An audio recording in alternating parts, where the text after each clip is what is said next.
Good morning, students. The poem which we are going to do today is The Spider and the Fly by Mary Botham Howitt. Before we start with the poem, let's talk about the theme of the poem. This poem basically is like a moral lesson to the children, right? Because children are the ones who are gullible and who can easily be cheated and exploited by all the selfish people who are present in the society. So this poem is like a warning, and at some places they have mentioned that it is for the women also, because the women were also thought to be gullible, right? But basically it, because the last stanza of the poem, it mentions children, right? So this is basically, we can say, through this poem, the poetess has tried to teach the children a moral lesson that they should be careful, they should be vigilant, they should be cautious of all the wicked and the evil people who are there in the society. And if they are like, they are not careful, then they will be cheated and exploited by these people and can become their prey. So this kind of acquaints the children to the reality of the world. The world is not a wonderful place to be in. This is what the poetess believes, because it is full of all these wicked people and clever, selfish people. The poem is in the form of a fable, right? Now, what is a fable? Fable is a story where the characters are normally the animals and the beasts, right? And it teaches a moral lesson. Like Panchtantra is one of the very famous fables, where the characters are beasts, or they can be inanimate things also, and so they act as humans. These animals, they act as humans, and then there is a moral, underlying moral in the story. So that is a fable. So the poem which we are going to do today is also a fable, right? Here, spider and the fly both will act as humans. The spiders will represent the predators in the society, or the bad, evil, wicked people in the society, and the fly will represent the innocent and the gullible people, right? Who fall into the trap of these clever and wily people of the society, present in the society. So let's start with the poem. Will you walk into my parlor? This is in the form of a conversation. Throughout the poem, there will be a conversation between the spider and the fly.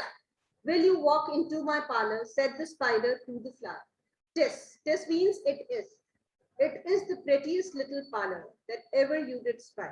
So, in the first line of the poem, the spider is inviting the fly to his parlor, and he says that, will you come into my parlor? What is a parlor? Parlor is a sitting room or a drawing room of the house, right? So the spider is inviting the fly to visit his parlor, and he says, will you come into my parlor? And how is he trying to tempt the fly?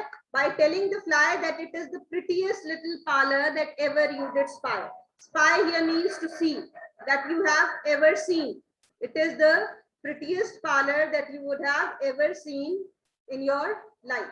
The way into my parlor is up a winding stair.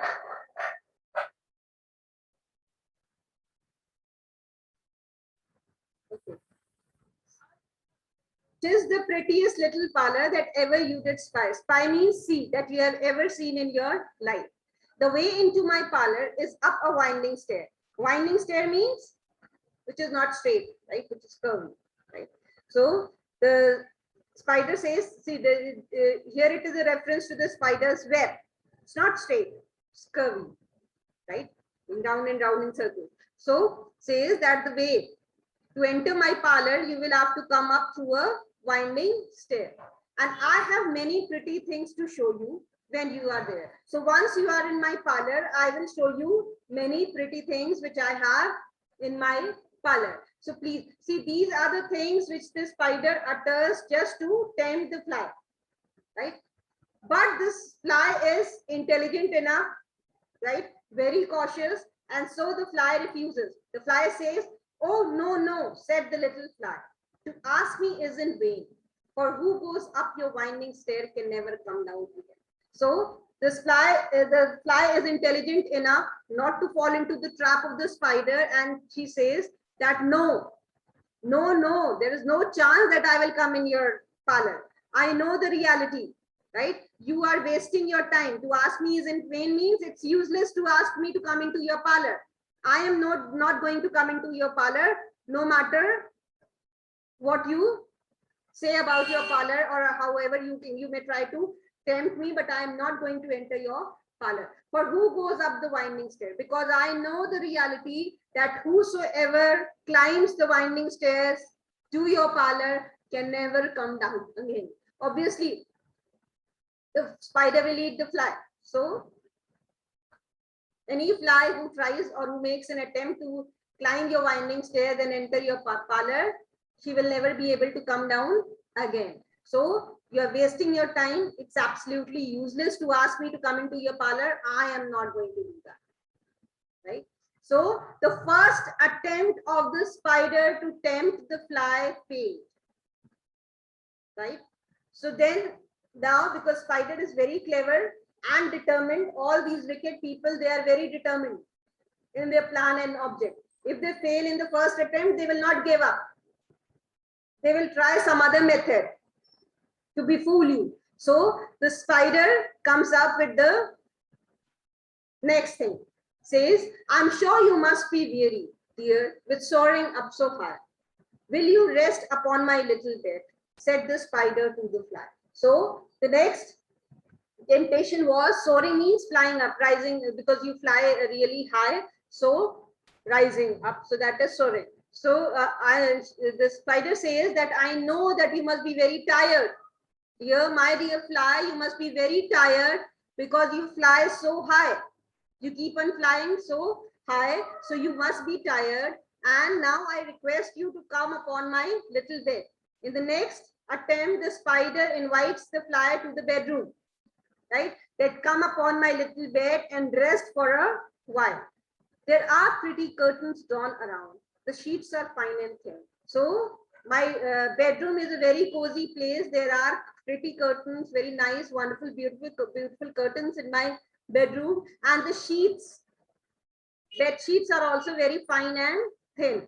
And if you like to rest a while, I'll snugly tuck you in. Snugly tuck you in means I will make you very comfortable in my bed. So if you have any intention of resting for some time, you can come into my bedroom and you can rest there. I will place you comfortably in my bed. But because this fly was vigilant, alert, and so the fly refused. The fly says, "Oh, no, no," said the little fly, "for I have often heard it said, they never, never wake again to sleep upon your bed."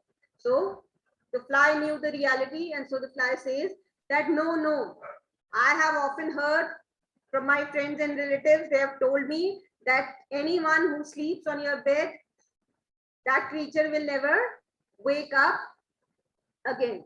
So I am not going to come to your bedroom and rest. Because I told you the spider will not give up easily, right?" So spider comes up with the next plan to tempt the fly. And he says, said the cunning spider to the fly, "Dear friend, what shall I do to prove the warm affection I have always felt for you?" So now the spider is trying to convince the fly by telling her that, "You are my dear friend. I love you so much. Why are you doubting my intentions? There is no reason to doubt me. What can I do to prove my love to you? To tell you, to make you believe, to convince you how much I love you, how warm feelings I have for you. To prove the warm affection I have always felt for you. I have within my pantry." So now, in the next attempt, the spider invites the fly to the pantry. That is the place where the food is stored, right? So I have within my pantry good store of all that's nice. So in my pantry, I have, the pantry is a room for storing food. I have all that is nice. So I have very delicious food for you. I'm sure you are very welcome. Will you please to take a slice? So I request you, you are always welcome. So please come along with me and take a slice. Oh, no, no, said the little fly. Kind sir, that cannot be. I have heard what's in your pantry and I do not wish to see. So this attempt also fails and the fly refuses. The fly says that no, no, please don't tell me what is in your pantry. I know it very well what is there in your pantry. What must be in a spider's pantry? The dead bodies of the insects, flies, and all these creatures, right? So that is what the fly says, that I know very well what is there in your pantry. Please don't invite me. Thank you for it. It's really very kind of you to invite me to take a slice, but I'm not interested. I'm sorry. I don't have any intention to see your pantry. Sweet creature, said the spider, you are witty and you are wise. How handsome are your gauzy wings. How brilliant are your eyes.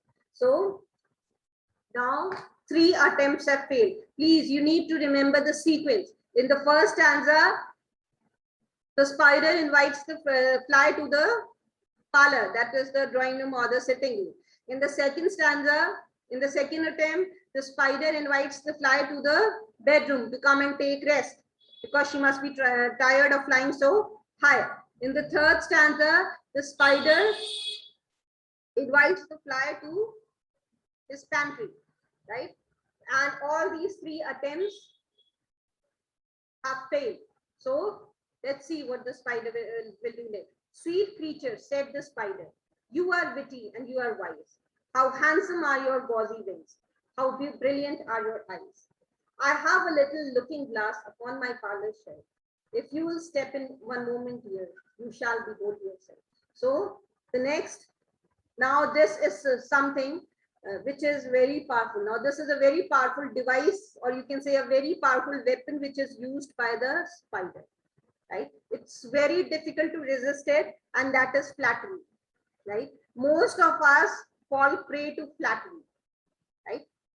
See, in these 3 stanzas, we come to know, after reading these 3 stanzas, we come to know that the fly is very much aware of the intentions of the spider, right? That is why 3 times the fly refused. But in spite of being aware of the evil intentions of the spider, still the fly will fall prey. Why? Because of flattery. The most powerful weapon which the spider will use is flattery. So now the spider starts flattering the fly and says that, sweet creature, said the spider, you are witty and you are wise. So these are the, you are witty, you are intelligent, and you are so wise. How handsome are your gauzy wings, right? Brilliant are your eyes. So these are the words of flattery which are used by the spider for the fly. Gauzy wings means transparent wings. You must have seen the wings of a fly, right? They are transparent. So you are witty, you are clever, and you are wise. Your wings are gauzy, they look so beautiful, and your eyes are brilliant. I have a looking glass upon my parlor shelf. And let me tell you that I have a looking glass means a mirror upon my parlor shelf.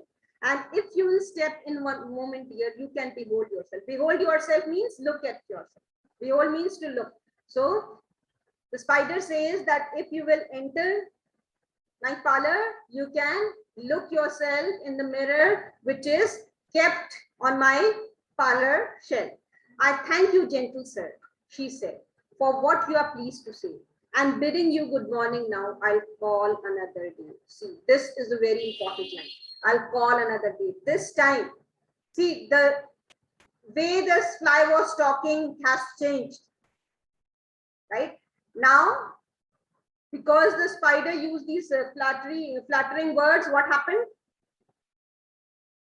The fly also became a little mild, right? This time the refusal is not so powerful like in the last 3 stanzas. I thank you, gentle sir. This time the fly thanks the spider and she says, for what you are pleased to say. So now bidding you good morning. Now I'm wishing you good morning and I'll call another day, right? This time the fly doesn't refuse outrightly and she says that I'll come some other day, right? And this is a very important thing to the spider, that this trick is working. So what will the spider do now? Will flatter the fly more and more, right? So this weapon is working, so make this weapon more powerful and attack. So now because the spider sensed that the fly is influenced by flattery, because the way the fly refused this time was very different from the way the fly refused in the last three stanzas. So the spider understood this fact, and so now what will the spider say? The spider turned him round about and went into his den. So the spider now was confident that after some time the fly will definitely come into his parlor. And so with his confidence, the spider turned round and went into his den. For well he knew the silly fly would soon be back again. Because now the spider was confident that very soon that stupid fly will come back again. So he wove a subtle web. Subtle web means an intricate web, a very complex web the spider wove to capture the fly. In a little corner sly. Sly means in one secret corner of his web, he wove a very intricate web and set his table ready to dine upon the fly. This was the confidence of the spider. With the last words which were uttered by the fly, the confidence of the spider increased and he went inside to make preparations for the dinner, right? He set his table, wove an intricate web because he was confident that very soon that stupid fly that silly fly will be back again. Then he came out of his door again and merrily did sing. And then after preparing the table, weaving an intricate web, it came out again and started singing. Come hither, hither means here. Come hither, hither, pretty fly, with the pearl and silver wings. Your robes are green and purple. There's a crest upon your head. These lines are important. Right? All the phrases which are showered upon the fly by the spider, they are important. Right? With pearl and silver wings, your robes are green and purple, crest upon your head. So the spider says that come here, pretty fly. Pearl and silver wings, your wings are like pearl and silver. Your robes are green and purple. There's a crest upon your head. You must have seen there is a small crown, right? A tuft over the head of the head of the fly. So if you have a crest upon your head, your eyes are like diamonds, simile has been used here, and mine are dull as lead. Your eyes are like diamond. And then the spider compares himself with the fly and says that your eyes are so brilliant, they shine brilliantly like diamond, and mine, they are as dull as lead. So a simile has been used in these lines. Alas, alas. Now see, after so many words of flattery, it's very difficult for the fly to resist, right? Resist the temptation of flattery. Now what will happen? Alas, alas, how very soon this silly little fly, hearing his willy flattering words. Willy means clever. So hearing his willy flattering words came slowly flitting by. Flitting means flying by. So the fly was completely lost in the words of flattery uttered by the spider, right? It was completely mesmerized by its beauty, right? Which the spider just said about the fly. So the fly started thinking about his wings, purple robe and green and purple robe and the crest upon its head, right? And his beautiful wings, silver and purple wings, completely lost in these thoughts. And when his mind, when her mind was occupied with these thoughts, it was flying, thinking about her own beauty. Hearing his willy flattery words came slowly flitting by, means flying by. With buzzing wings, she hung aloft. Aloft means in the air. Then nearer and nearer drew. And she became very careless, negligent. Why? Because now her mind was not alert.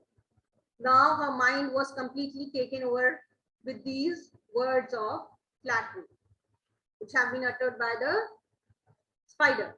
And so, lost in those thoughts, it came near and nearer to the spider's web, thinking only of her crested head, poor foolish thing. So the fly was very foolish because this fly knew.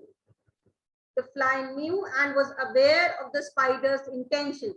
Still,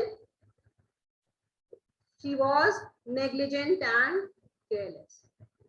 Just because the spider said few words of flattery, which had a very strong influence upon the fly. Poor foolish thing. At last, up jumped the cunning spider and fiercely held her fast. So, when this fly was very near to the web, what did the spider do? The spider pounced upon the fly and caught hold of the fly, caught hold of her, and fiercely held her fast. And quickly, fiercely here means firmly, and firmly held the fly. He dragged her up his winding stair into his dismal den. Dismal means dark, gloomy den. So, caught hold of the fly and dragged her up the winding stairs into his dark den within his little parlor, but she never came out again. And so, once the fly was inside the spider's parlor, she never came out again. And now, dear little children, in the last stanza, the poetess has talked about the moral of this story. And now, dear little children, who may this story read? So, the poetess says that my dear little children, right, who have read this story just now, to idle, silly, flattering words, I pray you never give heed. So, you should never give heed means pay attention. You should never pay attention to these idle, silly, flattering words. Anyone who praises you unnecessarily definitely has some evil intention or selfish intention, right, at the back of his head. He wants to use you, right? So you should never pay attention to this idle, silly, and flattering words. I pray you never give. So never pay attention. Unto an evil counselor, close heart and ear and eyes, and take a lesson from the tale of the spider and the fly.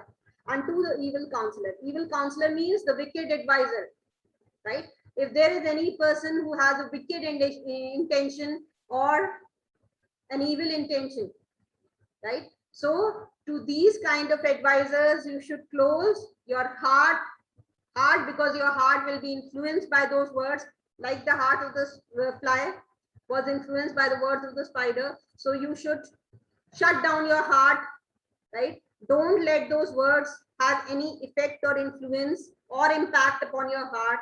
Shut your ears, don't even listen. Ignore those words and eyes, and don't even see to how this wicked counselor or wicked advisor is trying to have his impact upon you. And take a lesson from this tale of the spider and the fly, right? And so I tell you that you should learn the lesson.